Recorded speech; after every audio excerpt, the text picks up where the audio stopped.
दलितों को ऊना के अंदर लाकर उनको अर्धनग्न करके उनकी कमीज उतारकर जिस तरीके से उनको लाइन से खड़ा करके उनके हाथ बांधकर उनको बेदर्दी से जो पीटा गया और उनकी कमर में जो जख्म हुए, तो वो चैनल के माध्यम से अच्छी प्रकार से वो दिखाई दे रहे थे। और जब इस घटना के बारे में मुझे यहाँ के लोगों ने टेलीफोन करके बताया, हमारी पार्टी के लोगों ने मुझे टेलीफोन करके बताया, तो मुझे ये खबर सुनकर बड़ा दुख हुआ। लेकिन जब कुछ चैनल ने तो उसको सीधा दिखाया कि जो दलित वर्ग के लोग थे उनको लाइन से खड़ा करके उनकी कमीज उतार के उनके हाथ बांधकर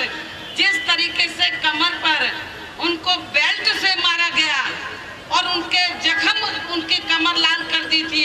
तो जब मैं चैनल में देख रही थी तो मुझे लग रहा था जैसे उनकी कमर पे जैसे मारा जा रहा था, उनको बेल्ट से मारा जा रहा था, ऐसे लग रहा था जैसे मेरी कमर के ऊपर कोई बेल्ट से मुझे हमला कर रहा था। जब मेरे दलित वर्ग के लोगों के कमर के ऊपर जब उनको बेदर्दी से बेल्ट से मारा जा रहा था और जब मैंने टीवी के अंदर देखा, चैनल के अंदर देखा, तो मुझे लग रहा था जैसे कोई मेरे कमर के ऊपर मुझे मार रहा है। मुझे बहुत तकलीफ हुई इस घटना को देखकर, मुझे खुद बहुत तकलीफ हुई। और उसके बाद मैंने तुरंत ही तो प्रेस नोट जारी किया और मीडिया में इस घटना की कड़े शब्दों में निंदा की और यहाँ की सरकार से मांग की कि जो भी इसके दोषी लोग हैं उनके खिलाफ कार्रवाई करनी चाहिए। ये 11 जुलाई की घटना है पिछले महीने की, लेकिन मीडिया में देने के बाद भी आप लोगों को ये मालूम है यहाँ की सरकार हरकत में नहीं आई। और इतना ही नहीं, जो यहाँ पे विरोधी पार्टियां हैं, खासतौर से कांग्रेस पार्टी जो यहाँ पर मुख्य विपक्ष की भूमिका निभाती है, वो भी हरकत में नहीं आई। भारतीय जनता पार्टी की तो यहाँ सरकार है, उन्होंने भी इस घटना को गंभीरता से नहीं लिया। और कांग्रेस पार्टी जो मुख्य विपक्ष की यहाँ भूमिका निभाती है, जब वो भी हरकत में नहीं आई, तो मैंने प्रेस में इस घटना की निंदा की। और इतना ही नहीं, जब पार्लियामेंट का सत्र शुरू हुआ तो मैंने 18 जुलाई को पार्लियामेंट को नहीं चलने दिया और इस मामले को मैंने पार्लियामेंट को नहीं चलने दिया। और जब इस घटना को मैंने पार्लियामेंट के अंदर उठाया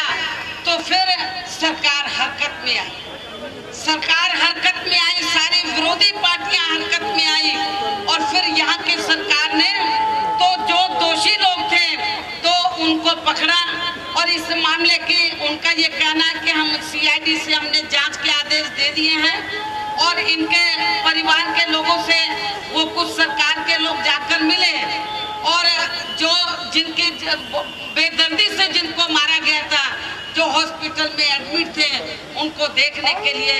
तो फिर सरकार के लोग ही नहीं, विरोधी पार्टियों के लोगों का भी इधर तांता लग गया। विरोधी पार्टी के लोग भी इधर आए, नेता लोग आए देखने के लिए कि यहाँ पर क्या हुआ है। लेकिन मैं आप लोगों को ये बताना चाहती हूँ कि जब मुझे इस घटना की जानकारी मिली तो मैंने इस मामले को प्रेस नोट के जरिए मीडिया में इस मामले की मैंने निंदा की। पार्लियामेंट के अंदर मैंने खुद इस मामले को उठाया और उसके बाद मैंने ये फैसला लिया था कि मैं खुद उस स्थल पर जाऊंगी जहां पर ये घटना घटी थी। मैं खुद उस स्थल पर जाऊंगी ऊना में। लेकिन जैसे विरोधियों को, खासतौर से सेंटर में जो बीजेपी के नेतृत्व में सरकार चल रही है, जब उनको मालूम हुआ, यहाँ की सरकार को मालूम हुआ और खासतौर से भारतीय जनता पार्टी को जब मालूम हुआ कि मैं ऊना में आने वाली हूँ, तो उन्होंने एक सोची समझी साजिश के तहत